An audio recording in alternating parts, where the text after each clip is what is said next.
Okay, um, so the player class. Again, one of the first suggestions in the text is that the existing field current room also stores information about the player's current location. Consequently, we should now also move this field into the player class. And actually, that applies as well to the stack, the room history stack, because it's the room history of a particular player, right? So we want the current room stuff and the room history stuff to be in the same place.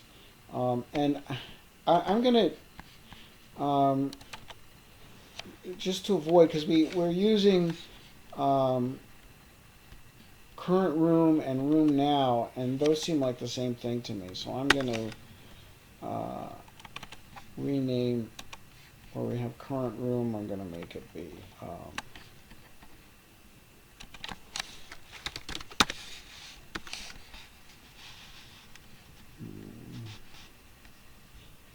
And I'm not sure why you're returning that, but I'll leave that for now. So typically with setters, those are usually void. We don't return those values because if you're passing the value, then you have the value. So yeah, so um, I'm gonna change this to void and see what breaks. Let me see. So I'm not gonna So I'm not gonna return anything.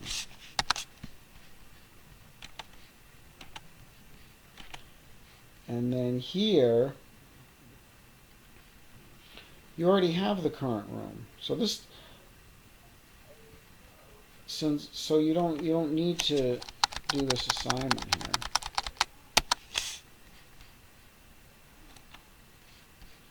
You're just storing the current room at this point. So let's go back to player for a second. So what I want to do is get the fields and methods in place in the player class first, and then we can um, change things over in the game class. So okay, so we have a current room, and let's put a stack in there too. Um, the room history stack, and since we have that stack object, and we're going to have to import stack over here. So let's do that.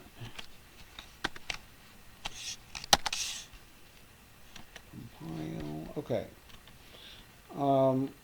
And then let's see, what do we need? So it looks like we have. Well, we should have an accessor for the current room, right? So you have a setter right here to set the current room, but we need a getter. So let's say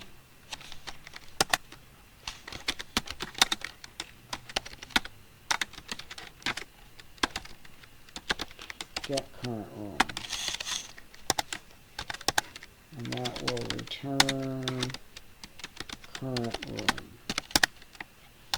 Okay, so this is your accessor in your player class. And while we're at it, let's make an accessor for name too. Public string get name,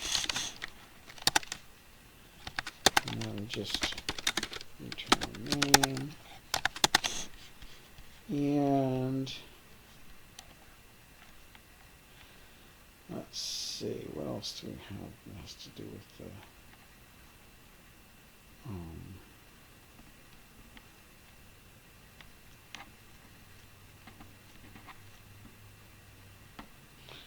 room. Well, we're going to want to have, we have that go back business to take care of too, right? And how are we actually pushing a new room on the stack? So what I'm going to do, I'm going to make a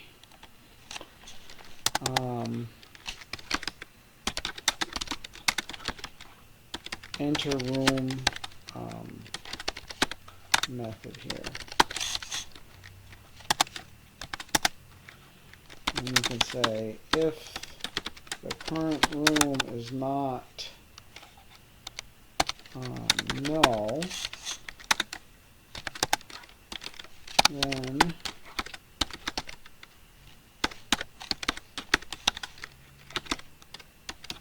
we'll push the current room. And then we'll set the current room to the room. So, so when we start up here, notice we're not initializing, or actually, yeah, we're initializing current room to null. So, so when we enter a new room, so the first time we go to room, when we go to that outside, whatever the first room is, our current room is going to be null. So we're not going to push that one. Okay, so we're not going to, because there's going to be, basically, the idea is there's no place to go back to the first time you enter a room. So we're not going to push anything the first time you enter a room, right? So that's what this check here is for. And then otherwise we're going to set the current room to the, otherwise we will push the current room. And in either case we're going to set the current room to room. So that makes sense. And then we need the go back stuff too, right? So public boolean go back.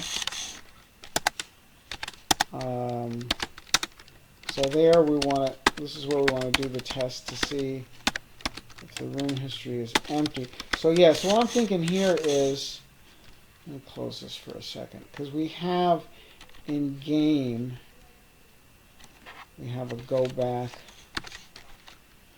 thing, right? Go back.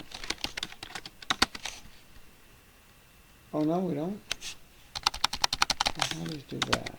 Oh, let's see, what do we have? Oh, we have a back method, okay.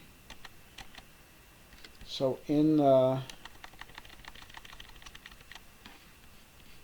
yeah, so in the back method, we're going to want to test to see if we can go back any further or not, right? And we don't want to do the printlns in the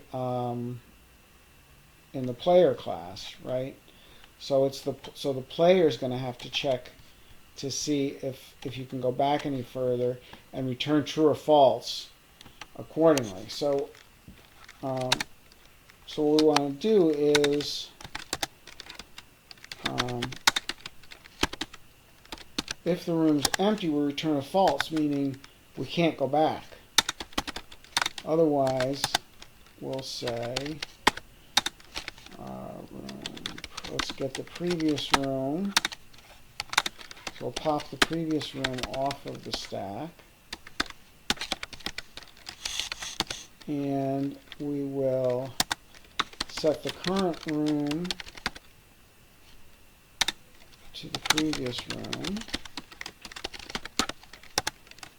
And if we haven't returned false at this point, we'll return true.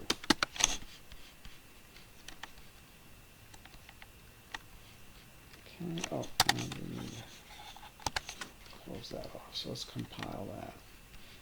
Alright, so I think that takes care of our history stuff.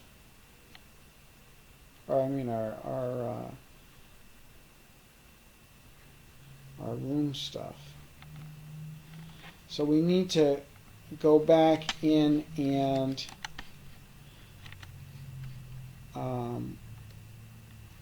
make use of these in our game class. So let's do that. And by the way, you should be, you know, in between these videos, like testing and making sure that nothing's been broken that was working before. But so let's go to oh, so wait, so one thing we need to worry about actually in the beginning, in the setup, is when we create these classes, if we're going to get rid of our current room class, then we need a different way to handle this, setting the current room. And I don't know, there's a few different ways to do it, but let's do this. Let's just return outside and make this return the room object. And then in here, in create rooms, we could say room start room equals create room. So create rooms is going to pass back the starting room. And then we could say player enter room start room. So this is where we're going to remember we had that check in the player class when we did an enter room to see if the current room was null. So when we do this at the beginning, when we were setting up, when we're pushing our first room, or when we're setting up our first room, we're not going to be pushing anything. We're just going to be setting the current room to outside. Okay. And then we need the parser. We're not going to need the room history anymore because we're going to take care of that. The player's taking care of that now. So, alright, so where else do we do room stuff in the game class? Okay, well, now, let's see, here's an easy way to find it. I'm just going to comment these guys out, and then wherever the compile breaks, that's what we need to. Okay, so let's see. So we have a print welcome.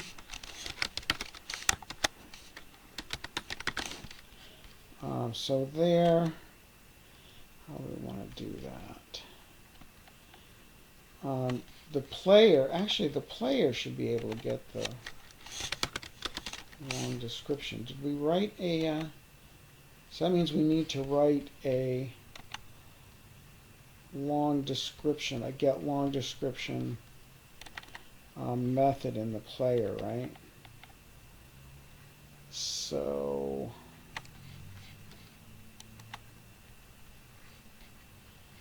well, let's see, what is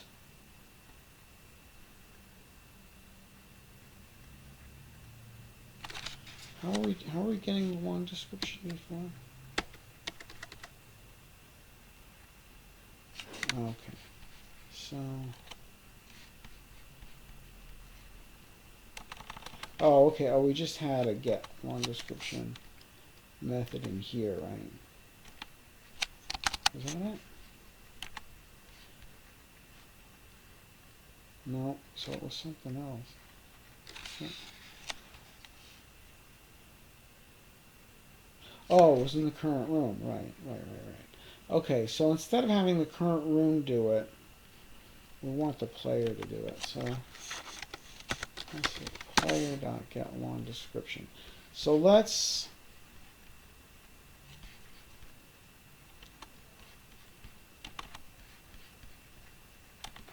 stick in. We know it's going to have to start with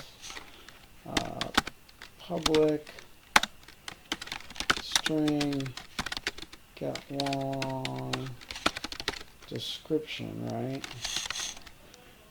And we're going to need at least,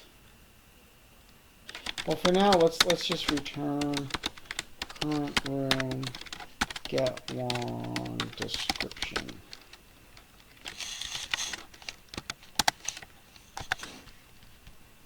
That work? Yeah. Okay, let's do that for now. Okay, and then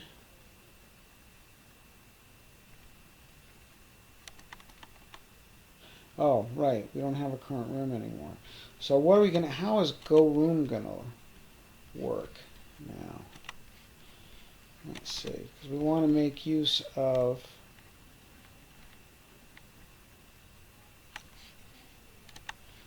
all right. So we want to keep the println stuff out here in the game class. So this stuff looks reasonable, right? And it has to do with the command. And generally the game class should shield the other classes that don't need direct access to the command stuff. Should shield it from those. So we're going to have to take care of putting the current room and all that stuff in the player. But I'm gonna cut this for now, and what I'm gonna do is, let's say, we made an accessor for player to get the current room, right? So we can say player dot get current room get exit, so that should work. But then what we want to do is down here, so here again, so here's another place where we're going to use that enter room.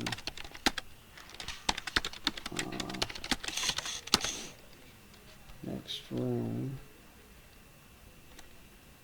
And again, we're going to have the player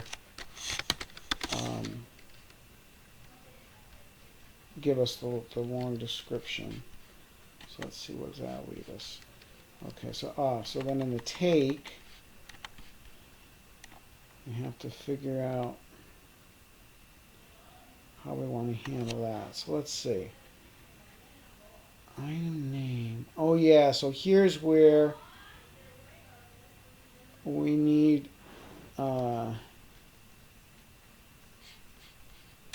you know what, for now I'm going to just use our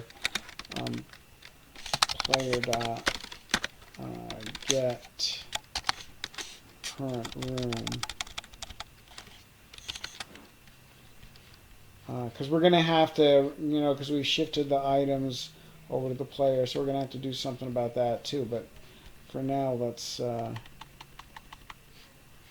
oops, let's not worry about that stuff. Let's just get the room. Okay, and now here with the back, so we wrote our little go back method in the player class, so we can say, okay, you can go back and what we might do here,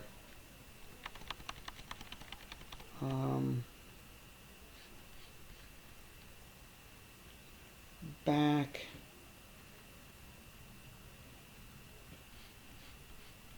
well, okay, so let's do this. Let's just say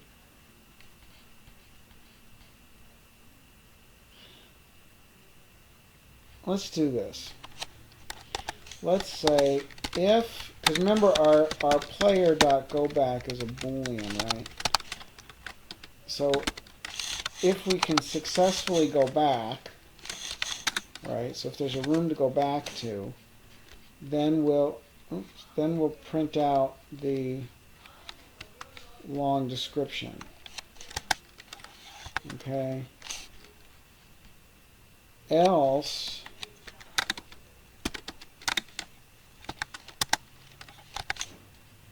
we'll do this part. So let's just cut and paste there.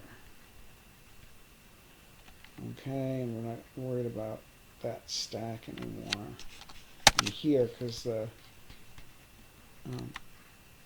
player's taking care of it. And current room, so, and then player's going to give us this long description. Cool. Okay, so now we have to worry about look. Unless I should let the player handle this too.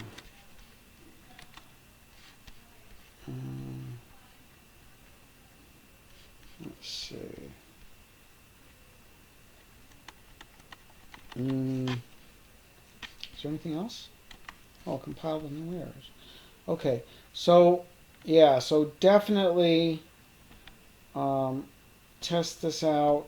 You know, I'll test it out on my end too, but um, not on video because then I'll be taking up too much time.